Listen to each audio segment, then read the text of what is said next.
Assalamualaikum Besti. 319 dia yang di dalam hati, 9. Leng Xicheng yang ditinggalkan di sana melihat masih ada banyak barang kecil. Misalnya tali rambut yang ditinggalkan Gu Qingqing, penghapus yang ditinggalkannya, dan bahkan juga catatan pelajarannya serta kertas bekas yang digunakannya. Leng Xicheng sendiri tidak tahu sebenarnya mengapa ia menyimpan barang-barang kecil ini. Tetapi, setiap kali Gu Qingqing meninggalkan sesuatu, Leng Xicheng akan mengambilnya seperti sedang memungut sampah. Ia akan membawanya kembali sedikit demi sedikit setiap kali. Kemudian, ia menyembunyikan setiap barang itu dengan baik dan meletakkannya di dalam kotak kecil yang disimpan di apartemen King Cheng. Kali ini, Leng Xicheng mendengarkan kata-kata Direktur Jiang dan menelepon Gu Qingqing ketika rapat sampai terlalu malam. Meskipun ia merasa Gu Qingqing tidak akan menunggunya di rumah dan juga tidak mungkin akan memasak hidangan satu meja penuh untuknya, nada suara Gu Qingqing telah jauh lebih baik dibandingkan sikapnya yang tidak peduli padanya di masa lalu. Sepanjang jalan pulang, jalan raya agak macet. Saat Leng Xicheng tiba di rumah, jam telah menunjukkan lewat pukul 11. Benar saja, lampu di Villa Xishan telah dimatikan. Ruangan begitu sunyi dan sepi. Leng Xicheng turun dari mobil dan mengganti sepatunya, lalu berjalan ke lantai 2. Ia takut akan membangunkan Gu Qingqing, jadi ia pergi ke ruang buku untuk mengganti pakaian rumah dan sekalian mandi. Leng Xicheng ingin bergegas bertemu dengan Gu Qingqing. Padahal, ia masih belum makan malam. Saat ini, ia bisa mendengarkan suara perutnya yang keroncongan.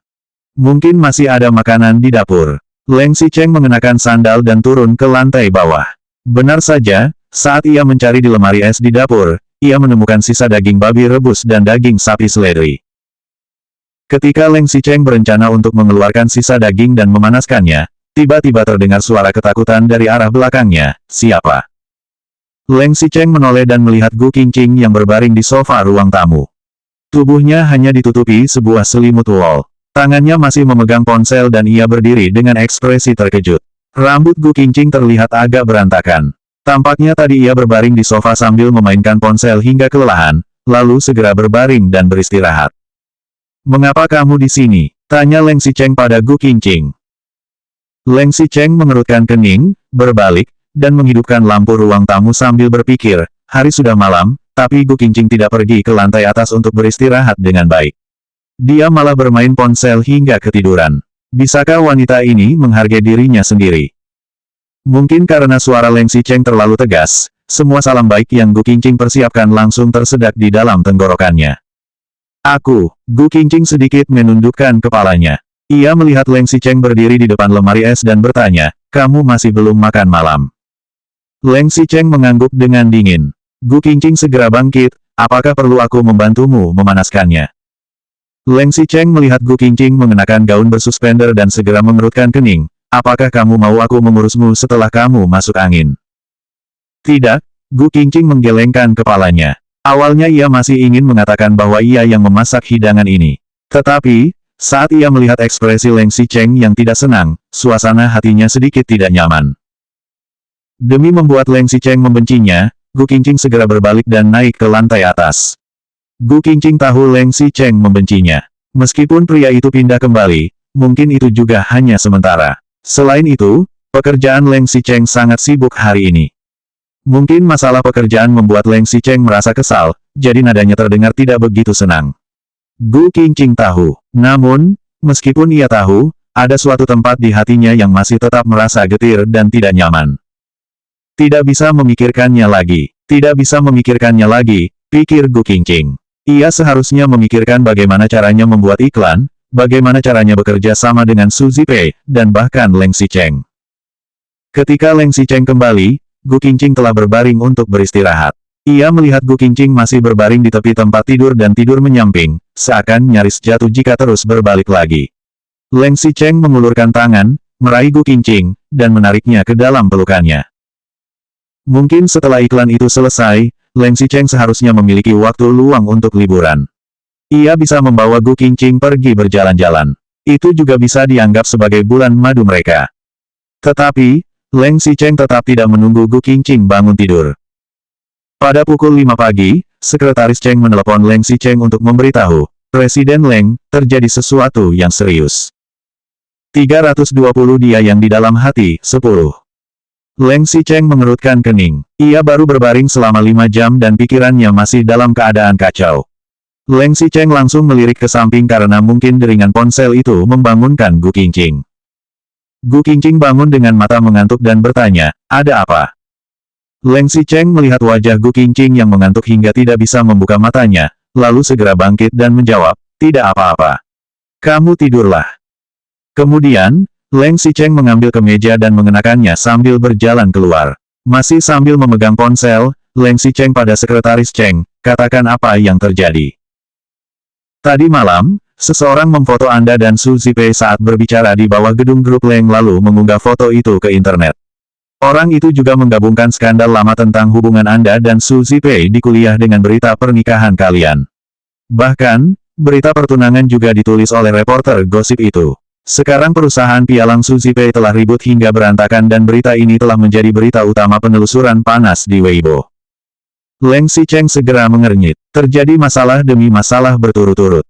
Pasti ada orang yang sengaja mengakibatkan masalah untuk menarget Huang Ting Entertainment dan grup Leng. Pikirnya, ia pun langsung bertanya, bagaimana tanggapan Su Zipei di sana?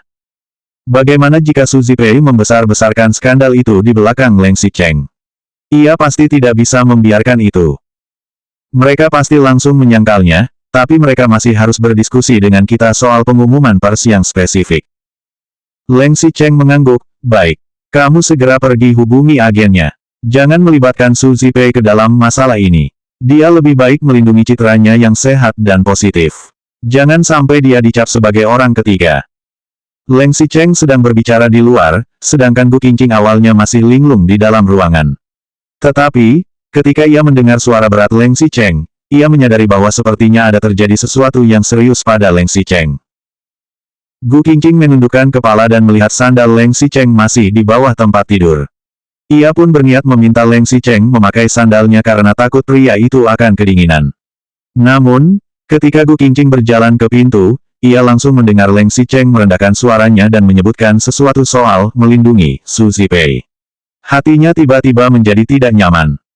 Jangan melibatkan Su Zipei ke dalam masalah ini. Dia lebih baik melindungi citranya yang sehat dan positif. Jangan sampai dia dicap sebagai orang ketiga. Jadi, kemarin Leng Xicheng pergi juga karena masalah ini. Tadi malam, dia kembali di tengah malam juga karena berada di sisi Su Zipei. Pikir Gu Qingqing. Sementara Gu Qingqing sedang berpikir, Leng Xicheng tampaknya telah selesai menelepon di luar dan berjalan kembali. Gu Qingqing pun cepat-cepat kembali ke tempat tidur. Saat ia baru saja duduk di tepi tempat tidur, Leng Xicheng sudah membuka pintu dan berjalan masuk. Gu Qingqing mengangkat matanya dan melihat mata Leng Xicheng yang menunjukkan kemarahan dan kekhawatiran. Marah itu untuk Su Zipei, khawatir itu juga untuk Su Zipei, kan? Pikir Gu Qingqing. Namun, ia masih tidak menyerah dan bertanya, "Kamu sudah mau pergi?" Leng Xicheng mengangguk. "Apakah untuk masalah Su Zipei?" Leng Xicheng sedikit mengernyit. Skandal hari ini memang diakibatkan oleh dirinya dan Su Zipei. Leng Xicheng mengangguk, "Iya. Benar, kan?" Gu Qingqing menyembunyikan jari-jarinya di bawah selimut dan mencengkeram spray dengan erat. Cengkeramannya begitu kuat hingga jari-jarinya memutih. Hanya dengan cara ini, baru ia bisa menyembunyikan rasa sakit di dalam hatinya. Leng Xicheng melihat jam dan waktu baru menunjukkan pukul 5. Hari masih pagi, jadi ia berkata, "Kamu beristirahatlah dengan baik. Aku akan kembali setelah menyelesaikan masalah malam ini." Gu Qingqing melihat Leng Xicheng buru-buru mandi, mengenakan pakaian, dengan cepat mengambil jas, dan berjalan keluar.